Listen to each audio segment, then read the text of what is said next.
Assalamualaikum warahmatullahi wabarakatuh. Saya Yasi Sarjana Pendidikan dari SMP Negeri 2 Kondongan Kabupaten Magelang, calon guru penggerak angkatan 10.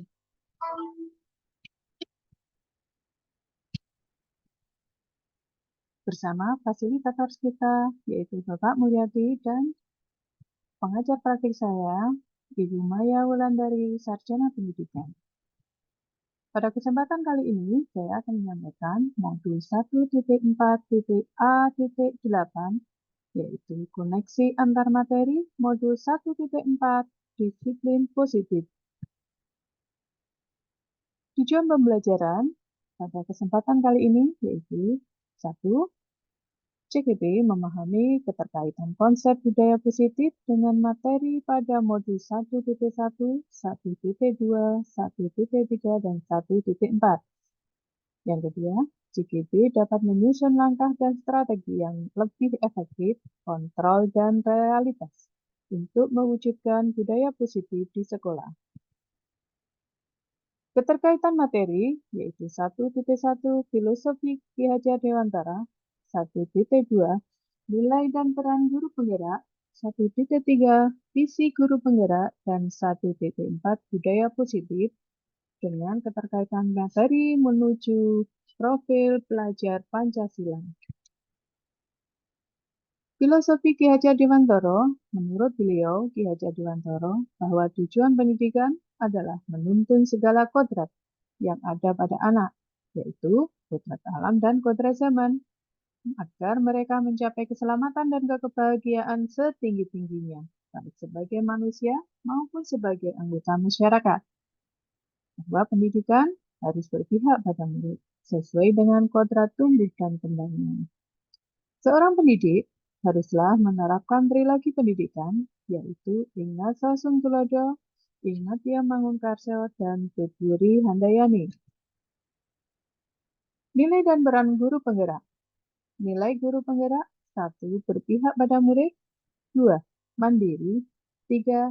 Inovatif, 4. Kolaboratif, dan yang kelima, reflektif. Sedangkan peran guru penggerak yaitu menjadi pemimpin pembelajaran, mewujudkan kepemimpinan murid, mendorong kolaborasi antar guru, menjadi coach bagi guru lain, serta menggerakkan komunitas praktisi. Visi guru penggerak. Visi ini merupakan representasi visual tentang bagaimana murid kita di masa depan, yakni terwujudnya profil pelajar Pancasila, sehingga seorang pendidik perlu merumuskan visi dengan menggunakan langkah yang disebut dengan metode apresiatif inquiry atau AI, dengan tahapan baca yang meliputi buat pertanyaan, ambil pelajaran, gali mimpi, jabarkan rencana, dan atur eksekusi. Budaya positif. Munculnya pembiasaan-pembiasaan positif di sekolah dari sebuah proses penerapan tahapan baca yang menimbulkan rasa yang aman dan nyaman pada murid dalam proses pembelajaran. Juga mendorong murid untuk berpikir, bertindak, dan mencipta dalam proses memerdekakan dirinya, sehingga menjadi pribadi yang mandiri dan bertanggung jawab di sekolah adalah sebagai dampak dari budaya positif. Refleksi dari pemahaman materi ini, yaitu pada modul 1.4 A.8 koneksi antar materi. Pertanyaan pertama, sejauh manakah pemahaman Anda tentang konsep inti yang telah Anda pelajari di modul ini, yaitu disiplin positif, teori kontrol, teori motivasi, hukuman dan penghargaan, posisi kontrol guru, kebutuhan dasar manusia, keyakinan kelas, dan segitiga restitusi. Adakah hal-hal yang menarik untuk Anda dan di luar dugaan?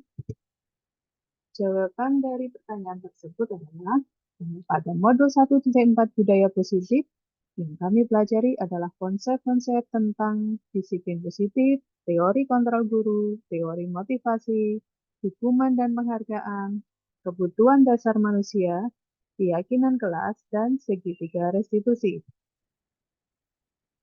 Disiplin positif merupakan suatu pendekatan dalam mendidik anak untuk melakukan kontrol diri dan pembentukan kepercayaan diri. Teori kontrol yaitu 5 posisi kontrol guru, 1 sebagai penghukum, 2 membuat orang merasa bersalah, 3 teman, 4 pemantau, dan 5 manajer. Sedangkan kebutuhan dasar manusia, 1 bertahan hidup, 2 kasih sayang dan rasa diterima, 3 kebebasan, 4 kesenangan, dan 5 penguasaan. Segitiga restitusi. Langkah-langkahnya: 1. Menstabilkan identitas, 2. Memvalidasi tindakan yang salah, 3. Menanyakan keyakinan. Sedangkan teori motivasi, hukuman, dan penghargaan, dalam teori motivasi, yaitu untuk menghindari ketidaknyamanan atau hukuman. Yang kedua, untuk mendapatkan imbalan dan penghargaan dari orang lain, serta untuk menjadi orang yang mereka inginkan, dan untuk menghargai diri sendiri dengan nilai-nilai kebajikan yang kita percayai. Keyakinan kelas. Keyakinan kelas adalah kesepakatan bersama-sama dengan seluruh siswa yang telah diyakini dan dipahami bersama apa dampak yang akan diterima jika keyakinan tadi dilanggar, serta mempunyai nilai-nilai kebajikan yang dapat dipercaya. Nilai-nilai kebajikan tersebut untuk menciptakan disiplin positif dari siswa, dengan kesadaran yang penuh untuk melaksanakan keyakinan tersebut dengan penuh tanggung jawab. Pertanyaan kedua, perubahan apa yang terjadi pada cara berpikir Anda dalam menciptakan budaya positif di kelas maupun di sekolah Anda setelah mempelajari modul ini? Jawaban pertanyaan tersebut adalah telah terjadi perubahan yang terjadi pada cara berpikir saya adalah dalam menciptakan budaya positif di sekolah, khususnya sebagai pendidik dalam menghadapi murid yang tindakannya tidak sesuai dengan nilai-nilai kebajikan universal adalah memposisikan diri saya sebagai manajer dengan menggunakan segitiga restitusi untuk memunculkan tanggung jawab seorang murid agar mereka tahu bagaimana seharusnya bertindak dengan penuh keyakinan dan rasa tanggung jawab. Selain hal tersebut di atas, saya sadar bahwa setiap tindakan akan mempunyai motif tertentu, dan hal tersebut tidak boleh adanya pembiaran. Kita harus memahami kebutuhan dasar manusia apa yang sedang mereka usahakan penuhi. Bahwa dalam merumuskan nilai-nilai kebajikan universal sekolah perlu melibatkan murid mengenai nilai-nilai kebajikan yang mereka yakini. Sehingga hal ini bisa menumbuhkan motivasi intrinsik dalam diri mereka untuk sungguh-sungguh melaksanakannya. Pertanyaan berikutnya, untuk menjawab pertanyaan berikutnya tentang pengalaman seperti apa yang Anda alami terkait penerapan konsep inti dalam modul budaya positif, baik di lingkup kelas maupun di sekolah Anda. Jawabannya adalah bahwa pertama, pengalaman pada saat saya menyusun atau membuat keyakinan kelas bersama murid-murid. Mereka terlihat sangat antusias, menyampaikan keyakinan masing-masing, dan pada saat itu terjadi, ternyata mereka menjadi lebih bertanggung jawab dalam menjalankannya. Kemudian yang kedua, pengalaman kedua pada saat saya memulai melaksanakan segitiga restitusi dalam membantu anak-anak yang melakukan pelanggaran terhadap keyakinan kelas atau sekolah. Ada perubahan pola pikir saya yang semula saya cenderung menjadi penghukum dan pembuat orang merasa bersalah. Sekarang mulai menjadi manajer. Di sana saya banyak mendapatkan pelajaran bahwa mereka melakukan tindakan di luar nilai keyakinan dengan alasan mereka memenuhi kebutuhan dasarnya sebagai manusia. Lalu muncul kesadaran bagaimana mereka harus memperbaiki situasi tersebut secara mandiri dan bertanggung jawab. Menjawab pertanyaan keempat tentang bagaimanakah perasaan Anda ketika mengalami hal-hal tersebut, perasaan saya sangat bahagia, di mana saya mengalami hal-hal tersebut, yaitu bisa menerapkan posisi saya sebagai manajer dengan memberikan kesempatan pada murid untuk mempertanggungjawabkan perilakunya di luar keyakinan universal dan mendukungnya menemukan solusi permasalahan dengan tidak menciptakan rasa kebencian mereka pada saya. Yang utamanya ternyata anak-anak lebih bahagia dengan cara segitiga restitusi yang saya terapkan. Perasaan lain pun muncul, yaitu tertantang untuk merancang dan menerapkan strategi untuk menerapkan budaya positif di sekolah dengan berkolaborasi dengan rekan sejawat agar pendidikan yang berpihak pada murid bisa terwujud.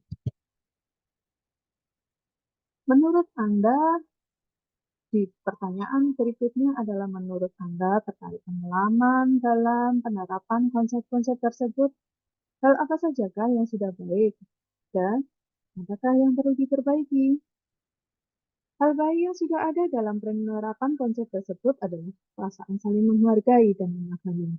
Pada dasarnya, setiap manusia atau setiap orang melakukan sesuatu pasti memiliki alasan, yaitu pemenuhan kebutuhan.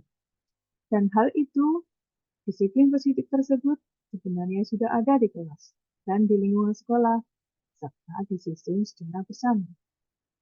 Dan hal yang masih perlu diperbaiki adalah bagaimana saya atau guru lain bisa menempatkan diri sebagai manajer pada saat dalam posisi membantu anak yang bertindak di luar nilai-nilai kebaikan universal yang disepakati. Hal ini perlu karena pada tahap sebelumnya, saya ataupun rekan guru sejawat lain masih sering sebagai penghukum dan pembuat orang merasa bersalah. Berikutnya, sebelum mempelajari modul ini, ketika berinteraksi dengan murid berdasarkan 5 posisi kontrol, posisi manakah yang paling yang sering Anda pakai, dan bagaimana perasaan Anda saat itu? Setelah mempelajari modul ini, posisi apa yang Anda pakai, bagaimana perasaan Anda sekarang, dan apa berbeda? Sebelum mempelajari modul ini, saya pernah melaksanakan tahapan segitiga restitusi, namun belum lengkap, dan pada saat itu pun belum tahu namanya. Yang terlaksana hanya tahap memvalidasi tindakan yang salah dan mencari solusi. Namun, akhirnya hukuman yang kami berikan pada murid hal tersebut karena kurangnya pemahaman saya. Perasaan saya sangat merasa berdosa setelah sekarang paham tentang segitiga restitusi dan upaya menciptakan budaya positif di kelas maupun di sekolah. Setelah saya mempelajari modul ini, akhirnya saya paham bahwa kita pendidik harus menerapkan segitiga restitusi dalam penanganan anak-anak yang bertindak di luar nilai-nilai keyakinan sekolah, serta menerapkan atau berusaha dalam posisi manajer. Dan setelahnya menerapkannya, perasaan saya sangat bahagia. Dalam hal pengembangan budaya positif di sekolah, berupaya melaksanakan kolaborasi antar guru, murid, sekolah, dan orang tua. Demikian paparan dari kami. Wassalamualaikum warahmatullahi wabarakatuh.